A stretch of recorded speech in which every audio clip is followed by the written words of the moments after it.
আসসালামু আলাইকুম সুপ্রিয় ভিউয়ার্স। আমাদের আলোচনার মূল বিষয় হচ্ছে প্রিয় নবী হযরত মুহাম্মদ সাল্লাল্লাহু আলাইহি সাল্লামের জীবনী। বিসমিল্লাহির রহমানির রহিম। কুরাইশরা যখন দেখতে পেলেন যে বনি হাশেম ও বনি আব্দুল মুত্তালিব তার সাথে রয়েছে এবং এদিকে হজের মৌসুমও ঘনিয়ে এসেছে, এই সুযোগে মহানবী হযরত মুহাম্মদ সাল্লাল্লাহু আলাইহি সাল্লাম উৎসাহ উদ্দীপনার সাথে প্রচেষ্টা চালান।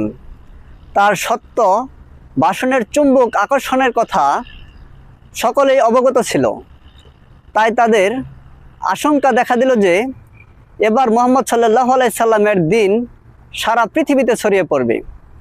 অতএব তারা সকলে একত্রিত হয়ে পরামর্শ করল যে মক্কার সমস্ত রাস্তায় নিজস্ব লোক বসিয়ে দিতে হবে, যাতে পৃথিবীতে বিভিন্ন দেশ ও অঞ্চল থেকে যেসব লোক হজ করবার উপলক্ষে আসবে, দূরে থাকতেই তাহাদিগকে সতর্ক করে দেওয়া হবে যে এখানে একজন জাদুকর আছেন, যে তার কথার দ্বারা পিতা পুত্র, স্বামী স্ত্রী এবং আত্মীয় স্বজনদের মধ্যে পরস্পরকে বিচ্ছেদ ঘটিয়ে দেয়।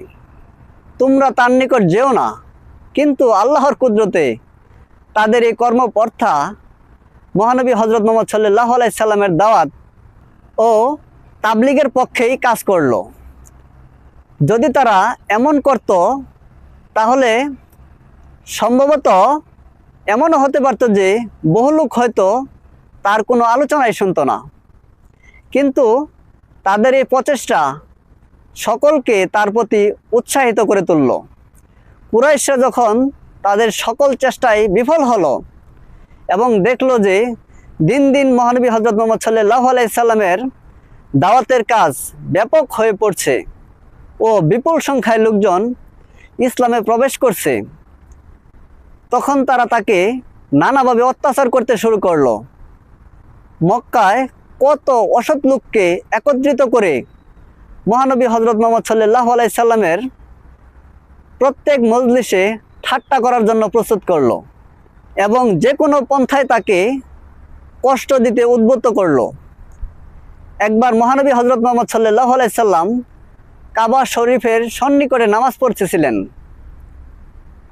যখন তিনি সেজদায় গেলেন তখন আবু জাহেল এই সুযোগকে গনিগত মনে করে পাথর দ্বারা তার মাথা মোবারক ক্ষত বিক্ষত করে দিতে ইচ্ছা করল।